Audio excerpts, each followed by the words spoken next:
Hello Galaxy, I'm Chris Perillo, here to talk about iPhone reviews, specifically iPhone 10 reviews. You're probably going to be reading or watching or listening to more than 10 iPhone 10 reviews, as well you should. You should definitely get your information from a variety of sources, and I hope you're not just listening to me. You should listen to a great many people with various perspectives and backgrounds. I did want to talk about a few things that I always keep in mind, or would usually keep in mind, as I am experiencing a review, and I tend to see a lot of them, especially if they are related to a product or a service that I'm potentially interested in. I'm absolutely not interested in the iPhone 10. However, I recognize that many people still are and likely will be, and will never hear me talk about anything as I've been talking about for the past N days, specifically in relation to an iPhone 10. So I'm getting this stuff out now and cranking it out at certain lengths, long videos, because you need to know what's going on, or at least I feel I need to tell you what it is that I'm thinking, and the sooner I tell you, the better. I want to help you make a more informed decision, maybe not just for this product, but for anything that I might cover over any span of time. The first thing I really want you to recognize, especially when it comes to iPhone reviews, and I'm not admonishing anybody for taking this path. I'm not criticizing them outright. I'm not suggesting that there may be a better way because of the conundrum they find themselves in. But in most cases, it is my belief, and I'm not the only one to assert this, based on history and based on certain experiences, the people who get to review an iPhone are typically in Apple's good graces for a lot of different reasons. If you want to stay in Apple's good graces, you kinda have to play ball. And that means sometimes honesty's on the line. Sometimes integrity's on the line. Now, it doesn't mean that the reviews they're doing are sponsored. It doesn't necessarily mean that they're not going to be honest in delivering a review. I'm not, like I said, I'm not accusing anybody of that because I'm not them. I'm just saying you have to recognize that more often than not, losing access to something that is very treasured by someone whose livelihood depends on attention, it's suspect.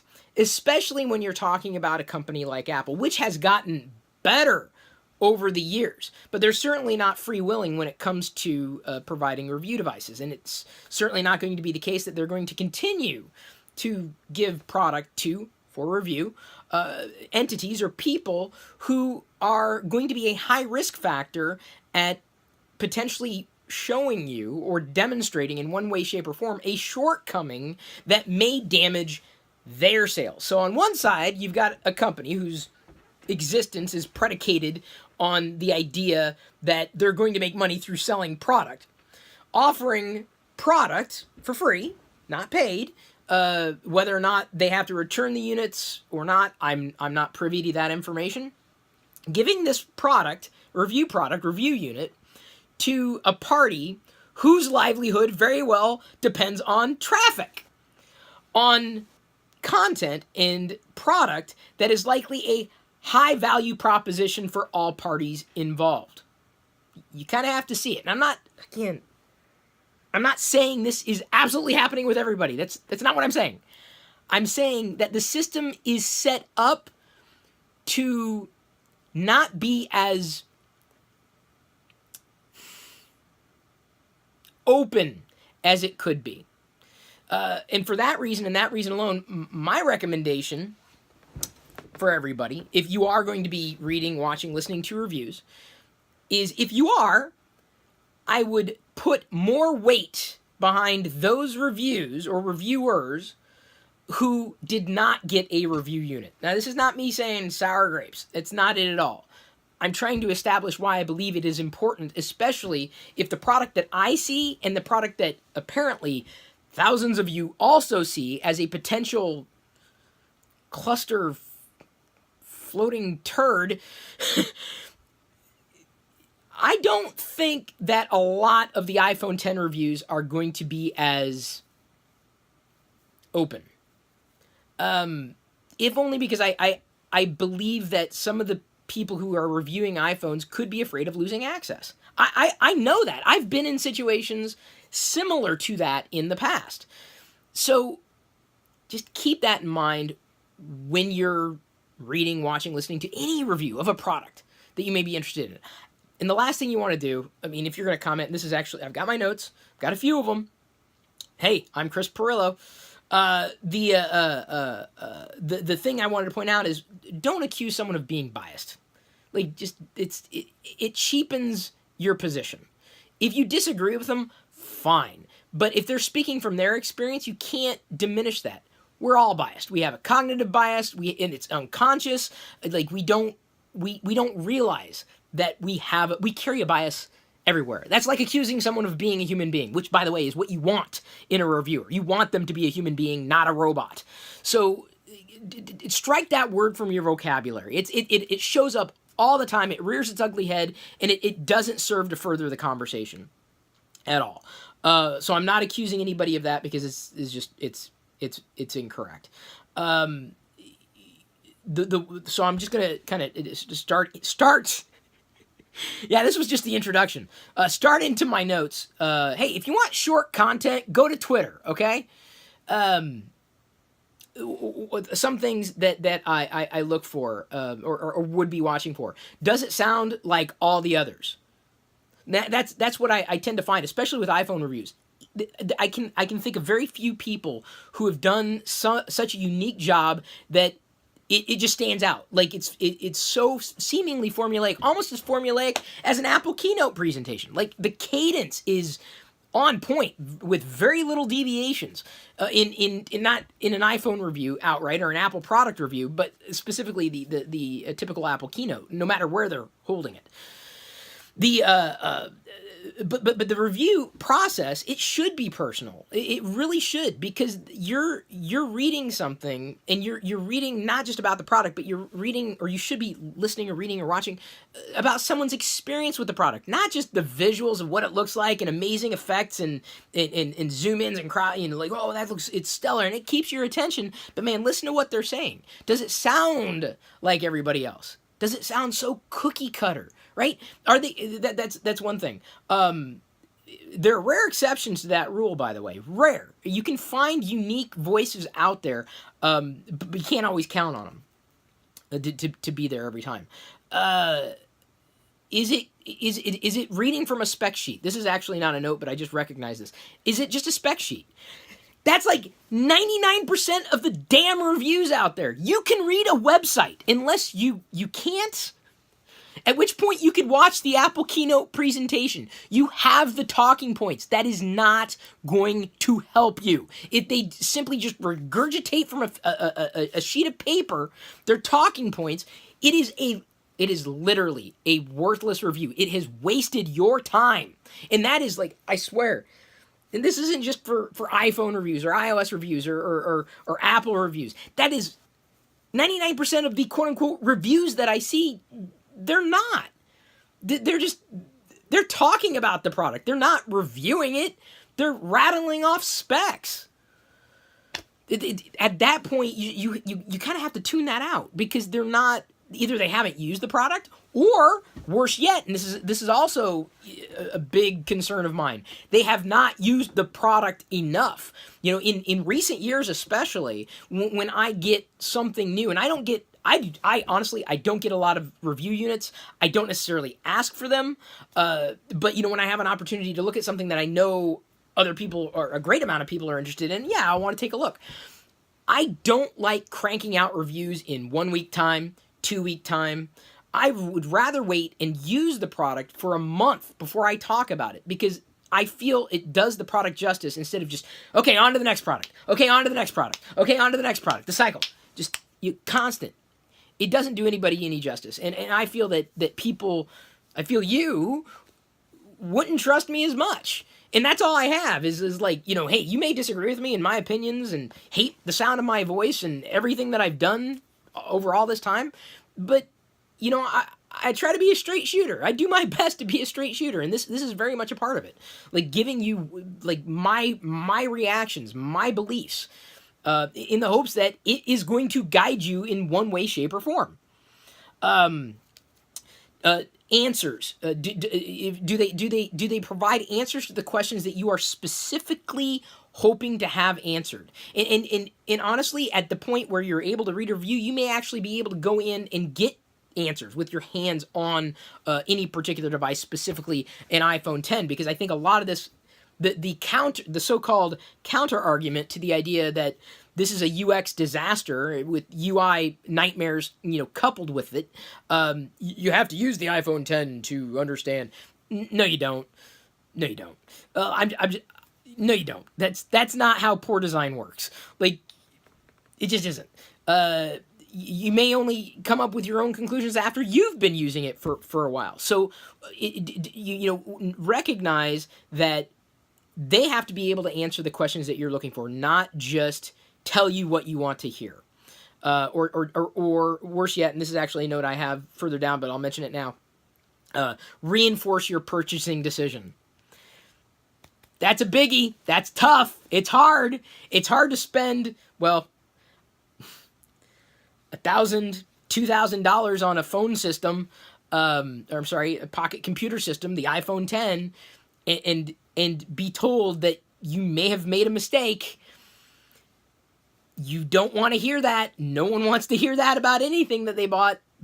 But that's all the more reason that you need to be listening to dissenting opinions, because this is kind of a big wad of cash for most people. I am the 99%. People don't know that. I'm not the 1%. I don't even know if that's a saying anymore, but that shows you how old I am. I'm fab. Kids say that these days. I'm on fleek. Is that a thing? So here's a question that I would want a good review to answer. Does function follow form or vice versa? And this is a biggie. Because when we're talking about these critical devices, you're going to be using this device not just as a phone. This is everything. I'll tell you this: my smartphone is my primary computer.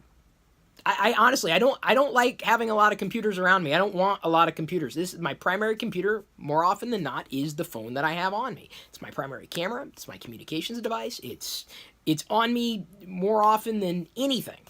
But the question I have from a reviewer: does function follow form or vice versa? With Apple devices specifically, and with the iPhone 10 even more specific, because the way I see it, and this was illustrated in a tweet that I'll link to. Actually, let me see if I can find it. Does function follow form or does form follow function? So this is Bob Burrow, and he has tweeted. He's tweeted a lot. And let's see if I can. Oh gosh, maybe I don't have the tweet. Oh no, I thought I did. I apologize. He's actually retweeted me saying that I get it. By the way, former Apple employee apparently on an iPhone team. If I can find it, I'll pull it up. He's got quite a few good threads. You got to follow him on Twitter. But I can't seem to find it. He had a screenshot. I found it. Okay. This is the example. So this was 3 days ago. This is the first iPhone right there.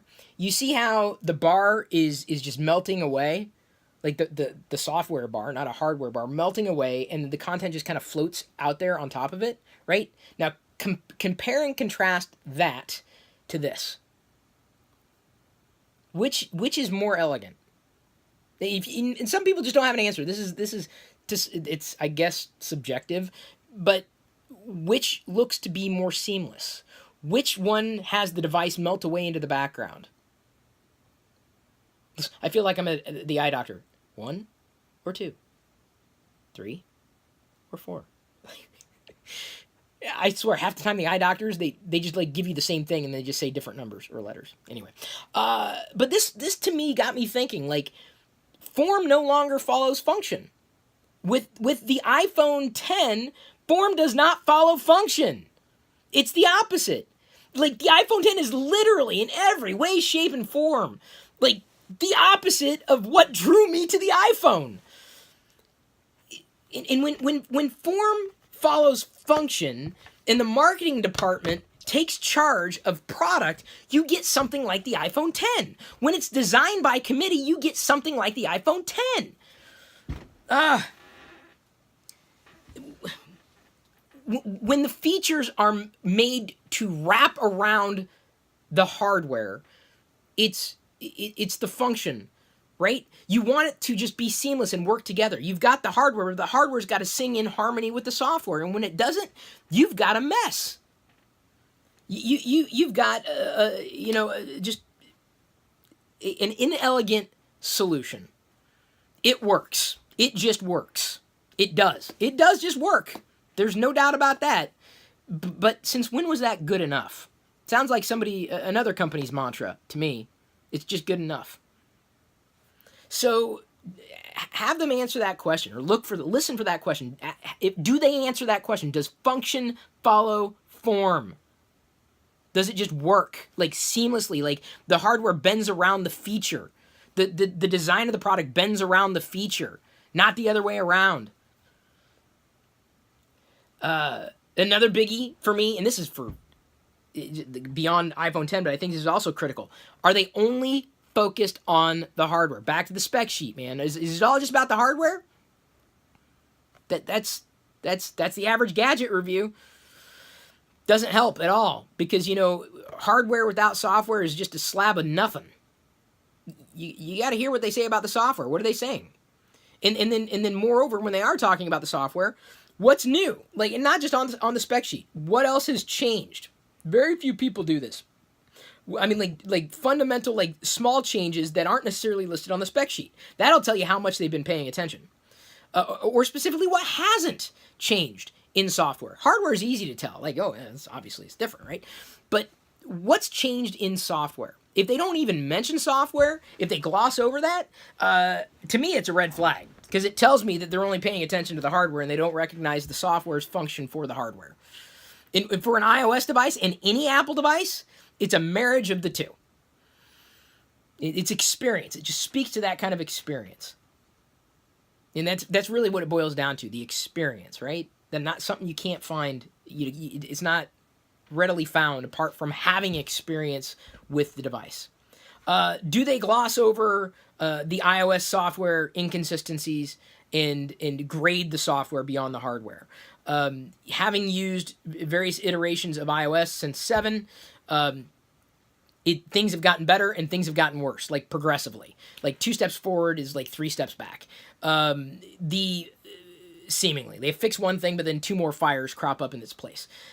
Did they mention layout inconsistencies? Did they mention animation jank? Do they mention other problems? And they may be able to write them off as, well, this is a major revision. We'll likely see fixes with coming revisions. But here's the thing. That repeats itself with every cycle. That's not how it should work. Like, that's progression with regression. And that is effectively what iOS has been since iOS 7. And certainly iOS 11, it works. But, man, its age is starting to show. Big time. That was the one thing I had been hoping for with a new iPhone, was actually a new platform with a focus on not just CPU performance but software performance. It hasn't happened. I'm done holding my breath. Are they focused only on the latest label, like the latest, right? This is the latest. It is the latest, but that doesn't mean anything at all. It's true. Like, empirically, it is one of the latest. But, how does this, if they do mention the latest, if they do dive into the 10, how does it then compare with its contemporaries, the iPhone 8 and the iPhone 8 Plus? Because I believe that Apple's sidelining them. Intentionally or unintentionally, I believe they're going to push I think they're going to, this is, I know, I have no insider information. I'm saying just based on their marketing materials and just from what I'm hearing and seeing, like as I'm watching, social streams, like 8 and the 8 Plus are getting sidelined in a big way. And I'm already seeing some of this from blogs, the blogosphere, in certain tweets, effectively ignoring the other latest devices in the array. Like they've been completely written off, and I don't think that's fair. I don't think it's fair to the value of what those iPhones still provide to someone who doesn't see them, because Apple's not exactly, saying they don't exist, but I think most of their marketing push is going to be on the 10. And is the reviewer so focused on that they lose sight of what that greater value is in the chain of value that Apple has provided in this latest series of releases? If they do photo and video comparisons, and they should, these are our primary cameras, let's be honest, for the most part. Some of us do not carry around extra camera equipment or DSLRs. If they're going to do photo and video comparisons, I am interested in seeing how they compare with, let's say, contemporary devices from other manufacturers, but specifically, how do they compare to previous generation iPhones? And that's something that I don't know if many reviewers necessarily do. Like, how does an iPhone 8 Plus compare not just to an 8 in its range, but how does it compare with a 7 Plus and a 7 and a 6 Plus and a 6S, or 6S Plus and a 6S? How does that latest photo compare in a variety of situations? Low light, highlight, HDR, non-HDR. I mean, you want as much dense information as you can possibly get. You're not going to get it likely in a video review. You're not going to get it outright in most reviews. And the reason why I'm saying that is because you're probably, if you're interested in the 10, you're more than likely an existing iPhone customer. Is it worth upgrading what you have to something new? And having had the experience of trying the iPhone 7 Plus camera compared to the 7 camera, in most situations, there wasn't a difference between the two, even though the 7 Plus camera was allegedly better with the dual camera apparatus, and you can do digital zoom and all that stuff. But like in terms of most photos that you would need to be taking, beyond the portrait mode gimmick, and I still think it's a gimmick. I've yet to see a photo that I was impressed by, not taken by me, certainly. The phone that you're on, you want to know if it's going to be that camera apparatus or cameras are going to be better, like in the way that you can perceive them by your own eyes. Not that you're just told, oh, it's got a different ISP and it's got a this and that and that. You want to you got to see it, and you got to compare it to the phone that you have, not just to say, blindly, oh, it's going to be better. Because it's not always going to be better. Even if it's the latest, it doesn't mean it's the greatest. And honestly, for a lot of the photos that I took when I was doing tests, I felt my iPhone 6S took better photos than the iPhone 7 Plus. I really did. In most of the situations, it shocked me. In fact, I was posting about it in social at the time. I'm like, what's going on here? Like, I thought this was supposedly better. So you got to watch for those experiences. And another one, especially in relation to the 10, is, and I am trying to keep most of this focused specifically on those looking for the 10 reviews, because I think these are critical questions to answer. No or little mention of the sensor array. And I'm confident, I am more than confident that some reviewers, not all, are going to gloss over it. I really believe that's going to be a problem. They're going to gloss over it. And if they don't talk about it, no one's going to think about it. It's going to be a non-issue, but it will impact usability. It has impacted usability by design. It will impact usability, in one way, shape, or form, but absolutely because of the intrusion, the hardware intrusion with the sensor array, and then the software intrusion with the software little chiclet capsule at the bottom of the screen to indicate that you swipe away to go back to the home screen. Which, from as I can see from a distance, it looks that it could work well. Parts of the usability the changes in usability could work in the user's benefit, but without mentioning the sensor array specifically or that chiclet outright, I feel it's not a complete review at all. And I feel that a lot of people are going to skip over it, whether they do it intentionally or whether they do it out of their own ignorance. Whether they do it because they don't think it's a big deal, and they may even say, I don't think it's a big deal. That's their opinion, just like it's my opinion, as well as the opinion of experts. I'm not saying I'm an expert at all. the, it's not a good thing. It is a big deal. And if they don't mention it and not just gloss over it, I would be concerned about the weight of that person's review. It's not something to be taken lightly. It is a dramatic departure, not just from design, not just from good design, but from the iPhone outright. And they may just say, well, it's different, but you get used to it, or it's different, and it's not a big deal.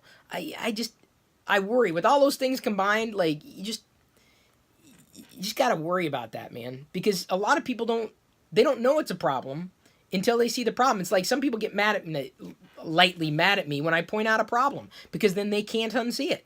Well, that's my job. If I don't have that as in my job title. I'm saying if I don't tell you, I'm not doing you any favors. But how much do they discuss that? How much? And there have been a few people that have shocked me to this point, like people who are squarely, like, very, very, very entrenched in Apple and its success, but also honest. And there have been people who've definitely come out and said, like, this is bad. But still don't know. Their hands are up in the air. Their hands are in the air. Or the decision's in the air, really, about whether or not the 10 is going to be a demonstrably good product. Certainly, if you're the one who's got to spend money on it, you want to know. Do they have real-world experiences? And when I'm talking about this, again, going back to the idea that it's a review that's just rattling off numbers and charts and generic stuff. What's their real-world experience with actually using the product? So, for example, I was doing something here at the desktop today, and I needed to do something on the phone. I can't remember what it was. So I pulled the phone over, and of course, instinctually, rested my finger on Touch ID. It was unlocked. By the time it got to me, I was able to do my thing. Actually, I didn't even go through doing my thing. I was like, I wouldn't be able to do that if I had Face ID. But what I would have to do instead is I'd have to pull it over, pick it up, wait to identify, swipe up after it's recognized me. So I'm saying I want to unlock it. So there's a lot more involved. That's muscle memory that can change. I'm not slagging the process of like, it's worse. It's just, it's different. And that's something that is going to be subjective. If I kept running into situations where, oh my God, this is not as easy as it used to be, if I did not make mention of that, I think I would not be doing you any favors. But I'm just saying, I wouldn't be able to do that. And now, granted, if I had a phone with the touch sensor on the back, I'd have to pick it up to use it. Or I'd have to unlock with a passcode or whatever. It's the question of how much of an inconvenience was it? I'm not expecting much with Face ID. That's the thing, is all these new features with the iPhone 10, to me, all the new stuff in the iPhone 10 is like throwing out the baby with the bathwater. Because it's just, the whole thing it stinks. I've already gone into that before, so I'm not going to go into it right now. How does the screen itself compare to others at the price point? So one of the big deals the big negative deal about the iPhone 10 is specifically the screen from my perspective, but they're making a big deal about the screen. So how does that screen absolutely compare to, say, not just an iPhone 8 or an iPhone 8 Plus, within their family, but screens from other devices and manufacturers, specifically like the newer ones, right? How does it compare? Like brightness, like actual real world usability, clarity, sharpness, contrast. I mean, all those things that you would expect. So look for specific OLED comparisons, and then you have to go even deeper, because if the screen is the thing that's driving you to an iPhone, like that's the thing, it's the screen, it's an amazing screen, and that's it, then you have to recognize that there may be other screens that are better. Do I know that? I don't know, because I don't have an iPhone 10. I can't compare it, right? I haven't done any comparisons myself. I'm saying that's something that you want a reviewer, or would want a reviewer to do, especially if you were interested in a screen, or the screen. Price points are certainly going to come into play too. And then you also have to look even deeper when they're talking about the screen. It's not just screen size measured diagonally. Sorry, dogs. It's not the screen size measured diagonally. It's the amount of usable screen. Like how much is actually usable, not just visible, right? Like, what's usable? Like, there are certain safe areas now for content for developers to adhere to. Top, bottom, side to side. Areas you can't touch, you can't do anything with. Those are the safe zones. And it's being done, the software is being modified to effectively fit the hardware, but in a way that makes a lot of that not as usable as it could be. Using that space, the space for the screen could be used to much better end if Apple took a different approach with how they're doing this. I'm working on putting together a set of tweets from developers and UI and UX and design experts. One of them is specifically talking about how this is really going to add a lot of white space to existing apps. So how well is the screen used for apps? Apps that may have been optimized, default apps, let's say. How well is it used? Not that it's on, not that the screen's on, not that it's illuminated. How is it? What's the usable space? What's used? What's not just a waste? And you got to think about that. It's not just the measurement of the screen. That's a spec. What's usable? Not talking about usability right now, but what's usable? And then you have to compare it to, well, what is the usable screen size for an iPhone 8 or an 8 Plus? Like, there's definitely not much of a difference from the numbers that I've seen. I apologize, I don't have the tweet, I can't pull it up. The numbers that I've seen, specifically, and if anybody's got the link to it, feel free to post it, and I'll clear it out of spam. The amount of usable space is almost the same between the iPhone 8 Plus and the 10. So you got to think about that. It's not just the screen or the components of the screen, which is one thing. It's what's usable. You know, it's not that it just looks good. It's why. Like, you know, what's usable about it? Who needs a big screen if you can't use a third of it? I don't know. Bragging rights? I get marketing. I can't. What's the word that Apple uses in their marketing? Like, you get all the screen, the full screen. It's BS. Anybody with sight can tell you it's BS. It's not all screen. You know what's all screen? Every freaking device you've ever had with a screen.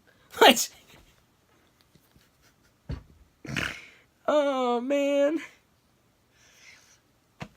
I remember when Apple's devices marketed themselves. I really do. So, next. Usability tests. So, you know, beyond, like, their real-world experiences. Like, in terms of usability, like, how did they feel it performed over Company X's product or previous iPhones? How was it demonstrably better? Not just different for the sake of being different, but how was it just measurably, inarguably better from their experience, from their perspective? So usability tests, I think, are going to be a big play when it comes to the 10, because to me, usability is the only thing in question with the 10. You know, I would probably not have as many issues with the 10 as a device. You know, I'd still be largely saying the same things, minus the whole question of usability outright. If I wasn't slagging the hardware component, I'd probably be slagging the software component.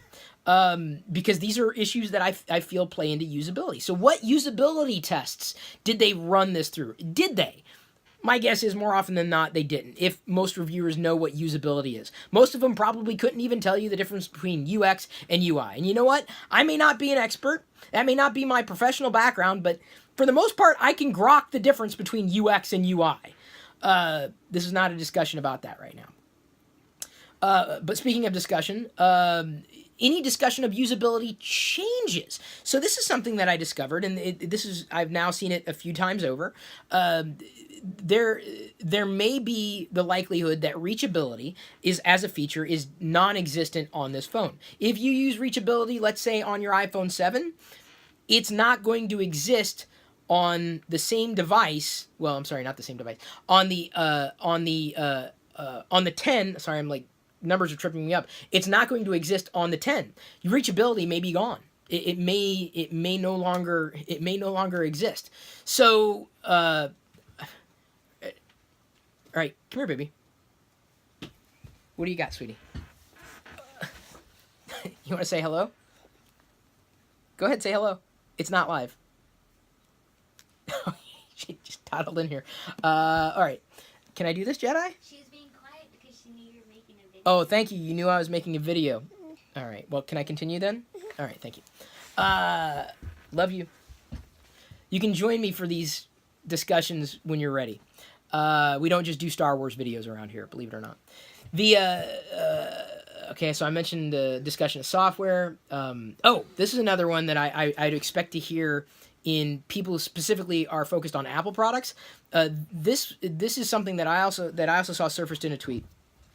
If they're not challenging inconsistent human interface guidelines, HIG, and where I mean by this, like if you have an Apple Watch or you've seen any Apple Watch, like every bit of software on that screen just melts into the device. Like as far as I'm concerned, like as far as wearables are concerned right now, I think the Apple Watch is close to best in class. And what they're about to reveal or unleash with software in the iterative software update with heart monitoring, I think is just beyond stellar, if only because cardiovascular disease, our atherosclerosis is like the #1 killer.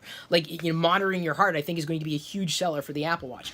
But the human interface guidelines of the Apple Watch outright are radically different. Like, imagine if Apple took the same approach with the human interface guidelines of the iPhone 10 as they did with the Apple Watch. Like, with the Apple Watch, the software just blends in. With the iPhone 10, it stands out like a sore thumb because of the so-called notch, the sensor array at the top of the screen. So that's something that I feel is a big challenge to make on a reviewer's part. Like, Apple tells developers they have to embrace the notch. But if they have to embrace the notch on the phone, why not embrace, why did they have to embrace the screen outright on the Apple Watch? Like, they just seem to be, these human interface guidelines patterns seems to be different. Now, I understand the usability of a watch is radically different from the usability of a phone, but the design of the Apple Watch is to make the technology melt into the technology. It's to make the software melt into the hardware, to make it disappear, to make it look like magic. The iPhone 10 slaps you in the face with software. That's not what it's supposed to do. That's not what a good device, that's not what a good UX is supposed to do. So the human interface guidelines discrepancy is something that I expect them to absolutely bring up. I would like to hear if Face ID is demonstrably better or more convenient than Touch ID.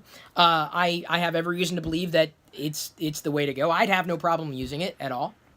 I have, little issue with it. I think Apple's had the right approach to privacy for all this time, and I think that's one of the reasons it stands out from the pack. I'll be doing another video on Android and switching and going in between iOS and Android at some point. But this is something that I think is going to be critical. How well is it better? Because some people may go to it for Face ID. I don't think a lot of people are going to get the iPhone 10 for Face ID. I think most of the people are going to get an iPhone 10 are specifically doing it as a status symbol and nothing more. I would just make sure, and you've really got to make your own judgment call on this. Accurately recognize whether or not they're just not very skilled. I'm sorry, this sounds wrong. Are they skilled?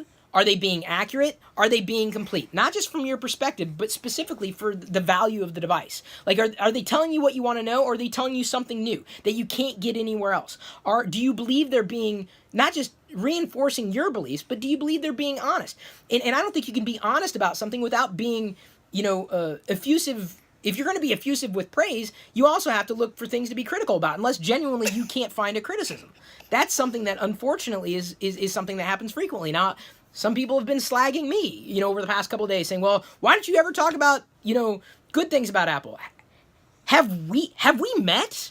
Like, I've been accused of I've been pigeonholed as someone who hates Windows, who hates Microsoft, who hates Apple, who hates iOS, who hates Android, who hates Google, but I've said so many good things about them as well. Like, I'm just, these past few days, it's been pretty hyper-focused on information that I believe, data points that I believe are going to help you and others around you make a more informed decision. I mentioned don't look for reviews that only justify your purchasing decision. If they continue to, if they throw out this irks me. If they regurgitate words like amazing, the future, best one yet, that I think is, I believe it's inaccurate. That's my perspective. But it also just, it's indicative of every single device review I've ever listened to. It's amazing. It's the latest and greatest. It's perfect. It's just this, that, and the other thing. It's just effusive with praise. And I think that's, if they say it's amazing, if they say it's the best iPhone, it's the only iPhone to consider. If they say it's the future, they're regurgitating Apple's talking points. It's something that you've really got to pay attention to, because they're only falling, they're falling into line at that point. I'm not going to call him a sheep. I'm not going to call him biased. It degrades the conversation. I'm saying challenge that. Water. I don't. Oh, do you want? Oh, that's what you were looking for, sweetie. There we go. You got it? Yeah. Can you take it to mommy? Yeah. Okay. Thank you. So I wasn't sure if she was looking at that or. Sorry. If she was looking at that or Grand Admiral Thrawn. We'll open him soon. After this. So. You know, when they talk about amazing and the best one, I don't think it's the best iPhone. It may be one of the latest. I don't believe it's the best iPhone. The best iPhone is the first one. Period. End of story. It's the thing that set the world on fire. It was the first iPhone. But here's how I dovetail it, right? Again, it's not about the hardware. It's the software. Apple did amazing things in software that I never imagined possible on hardware that at the time was lackluster. Like, the hardware was horrible. And that's all the reviewers, all the reviewers, all the nerds, all the geeks looking at it say, oh, it's going to fail. The hardware sucks, and it doesn't have this feature and that feature and the other feature. So it's not going to work. It's not going to work. Blah, blah, blah. And then the software blew us away. It was the software that won me over to the iPhone. It was the software. It was the software. It was the software. It was the software. It was never the hardware. The iPhone's never been about the hardware. It's great to see incremental improvements, man, but it's always been about the software. So if they say it's the best one, I disagree with that. But if they just say that about every product they do, every product they look at, it's amazing, it's this, that, and the other thing, and only the good stuff, they're not doing you any favors. Mind you, I'm not a device reviewer. I'm not someone who necessarily, I don't even like reviewing things, to tell you the truth. So I'm almost done here. I also want them to answer a question, who they believe was in charge of this product. And I'm going to end it, or try to end it, on this point. Who was in charge of this product? The customer or marketing? Who was in charge? With Apple? With the Apple I knew? Like the Apple that I effectively subscribed to? The Apple that I believed in over all these years? The Apple that no longer exists? The customer designed the product. It was all about the customer. It was customer focused. It wasn't marketing focused. It wasn't marketing driven. It wasn't spec driven. It wasn't just about what you could do with the product. It was just, it was made for the user. Everything about it was made with the user in mind. Marketing fell in line. Who made the product? Have your reviewer, and if they don't answer the question, push them for an answer to the question. Who they believe designed the product. Was it marketing or was it the user? And if they don't answer, if they don't understand the question, it tells you what kind of reviewer they are. And if they do answer the question, just be mindful of how they answer the question and how that. They have the car. I drove in the car. You drove in the car? Yeah. Wow, that was a nice car. Yeah. Oh, it's really neat. Blue car. With the blue one. Yeah. That's amazing. We'll talk about it soon. Can I finish this up? Yeah. Okay. Thank you. That's we'll talk about driving the blue car. I can't wait. This is very exciting. There's a guy, and he just came on my radar the other day. He actually tweeted a video. I use Twitter a lot, obviously. Called, his username is Snazzy Labs. You may have already seen his video. He did a full-on YouTube video, and it was amazingly done. And he spoke exactly to this point. Like, this is not something, Apple is burying the features that are user-friendly, and now has created something that is potentially user-hostile in the iPhone 10. Marketing is taking over. It has taken over. Like, as far as I'm concerned, it's a coup d'etat. It's been a slow coup d'etat ever since the release of iOS 7. And there's actually, believe it or not, I'm going to invoke the name of Steve Jobs yet one more time. Steve Jobs actually has a video about this very thing. Talking about that's how products tend to fail. I'm paraphrasing. I will do my best to find all these tweets and links and put them in the video description, as I usually do for you. If I miss something, I apologize. There's a lot to throw out there, a lot for you to consider. I understand that. But Snazzy Labs, it was a great video. And he's someone who he seems to use a lot of products. So, I mean, I don't know him from Adam at this point, but I would trust what he says, if only because he has the eye and he understands what makes a good device and why the user needs to be at the center or the focus of that device experience. Okay, can you get it on? It's a magnet, baby. Magnets, how do they work? Well, there's a new Star Wars science show that they're going to be releasing. We've got BB. Who is this? BB9E. BB9E, that's right. We'll roll them around here later. We got it. The magnet attached. It attached. Clasped. Right on there.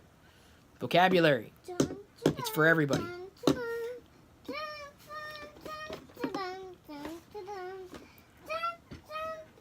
You were not expecting that, were you? So, I'm going to go ahead and wrap it up. Thank you for listening. Bless you. Thank you for understanding, or at least trying to understand why I'm doing this. Thank you for paying attention. Quite honestly, I feel, as I mentioned in the previous video talking about the iPhone and it being expensive and costs, I really appreciate the fact that so many people are not just finally listening, but it's not vindicating, but I've been talking about this for years, and I think it's bubbling up. And it's just nice to see that it's actually taking purchase in your soil. That was rather disgusting. But anyway, I'm gonna go ahead and wrap it up before I trip over anything else. The purchase in your soil, like getting pregnant. I'm impregnating you with knowledge. I'm finished for now. I love you. I appreciate you. And may the Force be with you. May the Force be with you always.